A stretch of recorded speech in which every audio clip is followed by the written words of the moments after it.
Neville Goddard, The Law and the Promise. 1961. Read by Josiah Brandt. Chapter 13.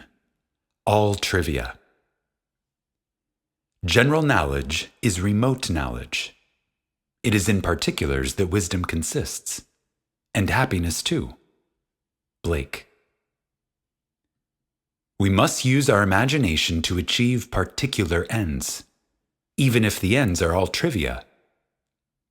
Because men do not clearly define and imagine particular ends, the results are uncertain, while they might be perfectly certain.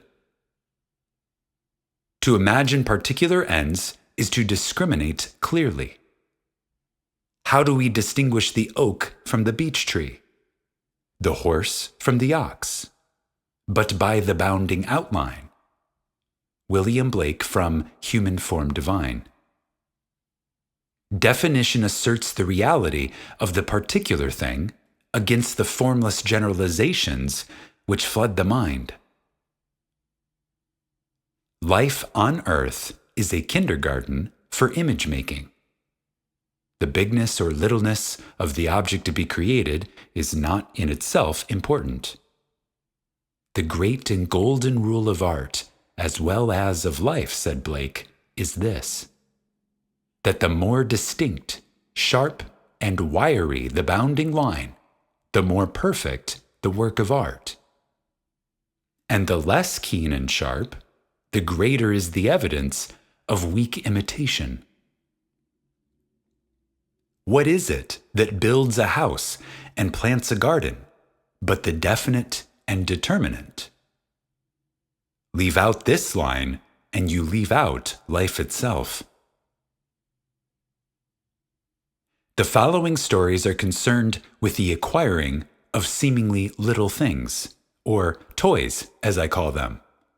But they are important because of the clear imaginal images that created the toys.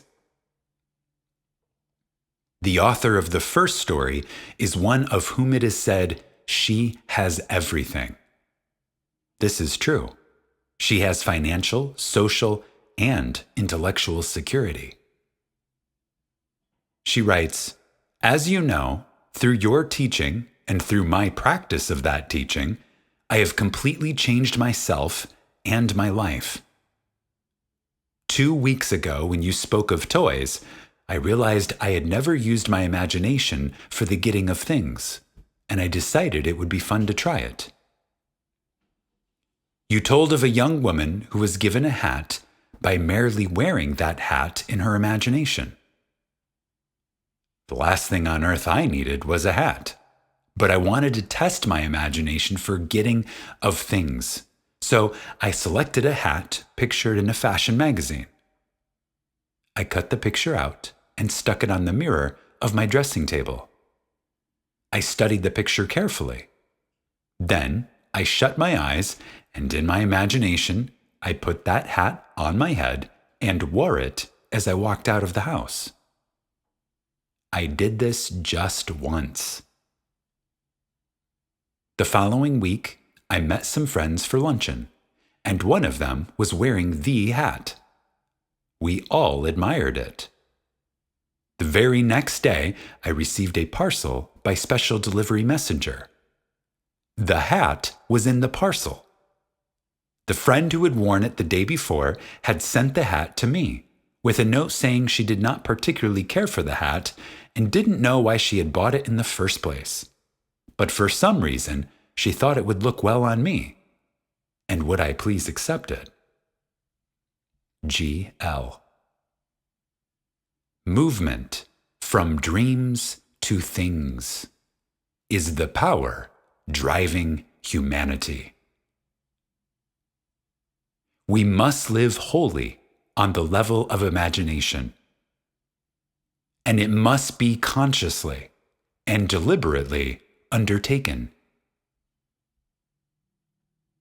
All of my life, I have loved birds. I enjoy watching them, hearing their chatter, feeding them, and I am particularly fond of the small sparrow. For many months I have fed them crumbs of morning bread, wild birdseed, and anything I believed they would eat. And for all those months, I have been frustrated as I watched the larger birds, particularly the pigeons, command the area, gobbling up most of the good seed and leaving the husks for my sparrows. To use my imagination on this problem seemed facetious to me at once. But the more I thought of it, the more interesting the idea became. So, one night, I set about seeing the little birds come in for their full share of daily offerings. And I would tell my wife that the pigeons no longer interfered with my sparrows, but took their share like gentlemen, and then left the area. I continued this imaginary action for almost 1 month. Then, one morning, I noticed that the pigeons had disappeared. The sparrows had breakfast all to themselves for a few days, and for those few days no larger bird entered the area. They did return eventually, but to this day they have never again infringed on the area occupied by my sparrows. They stay together, eating what I put out for them, leaving a full share of the area to my tiny friends. And do you know, I actually believe the sparrows understand. They no longer seem to be afraid when I walk among them. R.K. This lady proves that unless our heart is in the task, unless we imagine ourselves right into the feeling of our wish fulfilled, we are not there. For we are all imagination, and must be where and what we are in imagination. In early February, my husband and I had been in our new house 1 month. A home lovely beyond telling, perched on a rugged cliff with the ocean for our front yard, wind and sky for neighbors, and seagulls for guests. We were ecstatic. If you have experienced the joy and woe of building your own home, you know how completely filled with happiness you are, and how completely empty your purse is. 100 lovely things clamored to be bought for that house, but the one thing we wanted most of all was the most useless: a picture. Not just any picture, but a wild, wonderful scene of the sea, dominated by a great white clipper ship. This picture had been in our thoughts all the months of building, and we left one living room wall free of paneling to hold it. My husband mounted decorative red and green ship lanterns on the wall to frame our picture, but the picture itself would have to wait. Draperies, carpeting, all the practical items must come first. Perhaps so, but that didn't stop either one of us from seeing that picture in our imagination on that wall.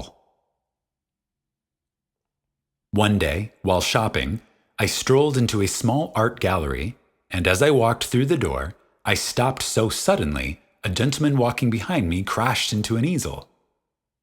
I apologized and pointed to a painting hanging at head height across the room. That's what did it. I've never seen anything so wonderful. He introduced himself as the owner of the gallery and said, yes, an original by the greatest English painter of clipper ships the world has known. He went on to tell me about the artist, but I wasn't listening. I could not take my eyes from that wonderful ship, and suddenly I experienced a very strange thing. It was only a moment in time, but the art gallery faded, and I saw that picture on my wall. I'm afraid the owner thought me a little giddy, and I was, but I finally managed to return my attention to his voice when he mentioned an astronomical price. I smiled and said, perhaps someday. He continued to tell me about the painter, and also about an American artist who was the only living lithographer capable of copying the great English master. He said, "If you're very lucky, you may pick up one of his prints. I've seen his work. It is perfect down to the last detail. Many people prefer prints to paintings." Prints or paintings, I knew nothing about the values of either. And, anyway, all I wanted was that scene. When my husband returned home that evening, I talked of nothing but that painting, and pleaded with him to visit the gallery and see it. Maybe we could find a print of it somewhere.